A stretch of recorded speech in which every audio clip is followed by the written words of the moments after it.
Deer বন্ধুরা, আগে একটা ভিডিওতে আমি যেটা বলেছিলাম যে স্টেট কিভাবে রেকগনিশন পাই, একটা স্টেট কিভাবে ইন্টারন্যাশনাল অ্যাক্টর হয়ে ওঠে বা ইন্টারন্যাশনাল প্লেয়ার হয়ে ওঠে।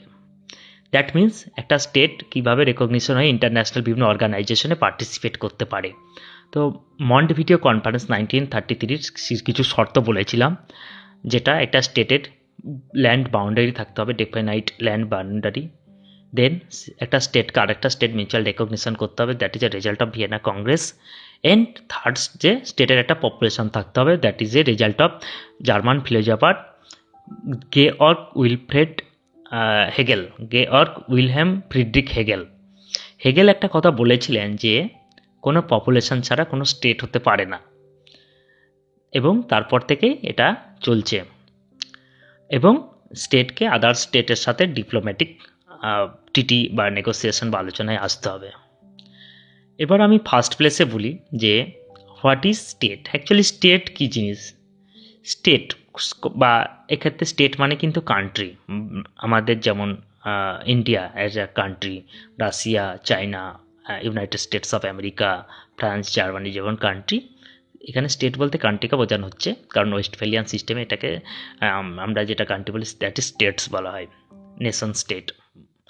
তাহলে এই স্টেট কী জিনিস অ্যাকচুয়ালি, বা স্টেট কীভাবে আসলো? তো স্টেট কী জিনিস সেটা বুঝতে গেলে আমাকে ফার্স্ট হিস্ট্রিতে যেতে হবে। তো আমরা যদি দেখি যে আমরা যেমন অনেক সময় পিপল স্টেটলেস হয়ে পড়ে বা কোনো স্টেটের পার্ট নয়, বা অনেক সময় দেখা যায় যে এটা যদি আমি দেখি তো দেখা যাবে যে আর্লি স্টেটের অন্তর্গত না এরকম পিপল অলমোস্ট 5000 বিসি বা 7000 বিসি ওল্ড। তো সেই সময় নিশ্চয়ই স্টেট বলে একটা কনসেপ্ট ছিল। তো স্টেট কনসেপ্ট কীভাবে ছিল না, আর্লি এজে অ্যানসেন্ট এজে স্টেটের কনসেপ্ট কী ছিল না, মেসোপটেমিয়ান বা ইজিপশিয়ান সভ্যতায় সে সময় একটা স্টেট বলতে গেলে একটা একটা এলাকা থাকতো যেখানে একটা পার্মানেন্ট মিলিটারি বা আর্মি থাকতো, এবং সেখানে ট্যাক্স কালেকশন হতো। এবং বলে দিই যে আমাদের আর্লি স্টেট সিস্টেম যেটা অ্যাকচুয়াল অ্যানসেন্ট সিভিলাইজেশন হয়েছে, that is A not a binary concept. যেমন আজকের দিনে আমরা বাইনারি কনসেপ্ট বলতে গেলে বুঝি, যদি আমি বলি যে কোন একটা জিনিস আমি যদি এখন বলি যে California is a state or not a state, তো ক্যালিফোর্নিয়া একটা যেটা আমেরিকান একটা স্টেট, আমেরিকার মধ্যে 50টা রাজ্য আছে, তার মধ্যে একটা হচ্ছে ক্যালিফোর্নিয়া। তো ক্যালিফোর্নিয়াতে দীর্ঘদিন ধরে একটা স্টেটহুডের একটা ডিমান্ড আছে, তেমনি বিভিন্ন দেশেই বিভিন্ন এলাকার মধ্যে বিভিন্ন স্টেটহুডের ডিমান্ড করা যায়। যেমন কার্ড হচ্ছে একটা লার্জেস্ট এথনিক মাইনরিটি গ্রুপ যাদের কোনো স্টেট নেই। তো তারা বিভিন্ন কার্দিস ফাইটার বিভিন্ন জায়গায় তারা ফাইট করে, তাদের তখন বলা হয় সেপারেটিস্ট।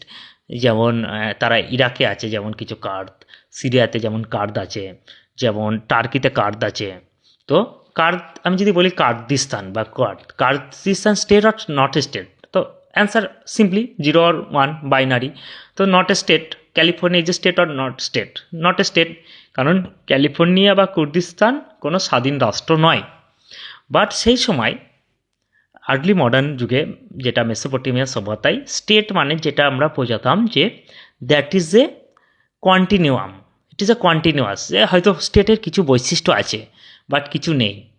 তাহলে একটা স্টেট হতে গেলে সেই সময়েই কিছু কিছু জায়গায়, যেটা কিছু কিছু এলাকাতে যাতে স্টেটের বৈশিষ্ট্য ছিল, যে স্টেটের কিছু এলাকায় যাতে মিলিটারি ছিল, ট্যাক্স কালেকশন হতো, এবং আরও কিছু কিছু বৈশিষ্ট্য। যেমন আধুনিক যুগে স্টেট মানে কিন্তু একটা modern juggernaut, that is a lot of diplomatic treaty, negotiation, discussion, bilateral treaty, multilateral treaty, এবং স্টেটের মধ্যে বিভিন্ন ইনস্টিটিউশন, যেমন জুডিশিয়াল ইনস্টিটিউশন, ব্যাঙ্কিং বা financial institution working for democracy, good governance, citizen and civic group.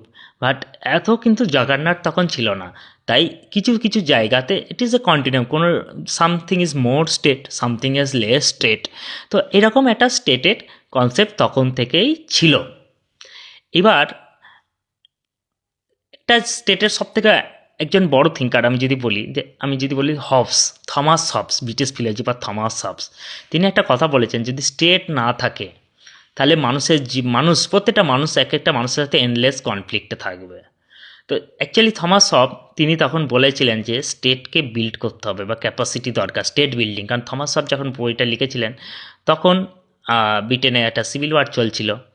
তাহলে থমাস হব তিনি একটা বাইবেলিক্যাল ক্যারেক্টার, একটা সমুদ্রের একটা কোনো সি অ্যানিম্যাল হিসাবে একটা স্টেটকে দেখাতে চেয়েছিলেন। He is a gigantic enormous feature, he has a very hand, he is controlling everything in the strong hand. মানুষকে কন্ট্রোল করছে, মানুষকে ঠিক রাখছে, চুপ রাখছে। তো থমাস হবসের যে Leviathan, actually Leviathan is a seaborne creature and it is a described in Bible. At the time actually বইটার নামও লেভিয়াথান। Leviathan is a man is enormously powerful man in Leviathan, he is controlling everything, every matter of the state. তো that is a Leviathan, but that type of Leviathan থেকে আমরা অনেকটা modern state build করি। এবার actually আরেক স্টেটের important thinker যে Charles Tilly কি বলেছে না যে war makes state and state makes war. তাহলে it is a continuous fight, মানে যুদ্ধের দ্বারা স্টেট তৈরি হয়, স্টেটের দ্বারা আবার স্টেট যুদ্ধ করে। তাহলে actually it is a gangster style approach of stateness or statehood, state building আর মাফিয়া স্টাইল অ্যাপ্রোচ। বাট এই মাফিয়া বা গ্যাংস্টার স্টাইল অ্যাপ্রোচও যদি আমরা দেখি, that is also some partially true. কারণ আমরা যদি দেখি হিস্ট্রিতে যে most of the powerful state created by powerful man, Napoleon Bonaparte French রেভলিউশনের পরে, Garibaldi in Italy, Bismarck in Germany, এবং ইন সাম এক্সটেন্স আমরা বিভিন্ন জায়গাতেও দেখতে পারবো। যেমন আমরা Vallabhbhai Patel, iron man of India, he created a very powerful state, sometimes by military action, by sometimes by giving different opportunities to the princely state. তো সাচে এইভাবে অ্যাকচুয়ালি একটা স্টেট বিল্ড হয়। তো state actually concept of state is a enormously complicated story. James C Scott, a eminent writer, especially writer of the South Asian history, and Stephen Krasner, he is also eminent thinker about this topic. So তাদের বই পড়া যেতে পারে, দেখা যেতে পারে actually state কীভাবে না ইন্টারন্যাশনাল স্টেট অ্যাকচুয়ালি কীভাবে এসেছে এবং কীভাবে আজকাল দিনে রোল প্লে করছে। কারণ আজকালকার দিনে স্টেটের রোল হচ্ছে immense. State has immune to several things and এইভাবে এই বিষয়গুলো দেখা যেতে পারে।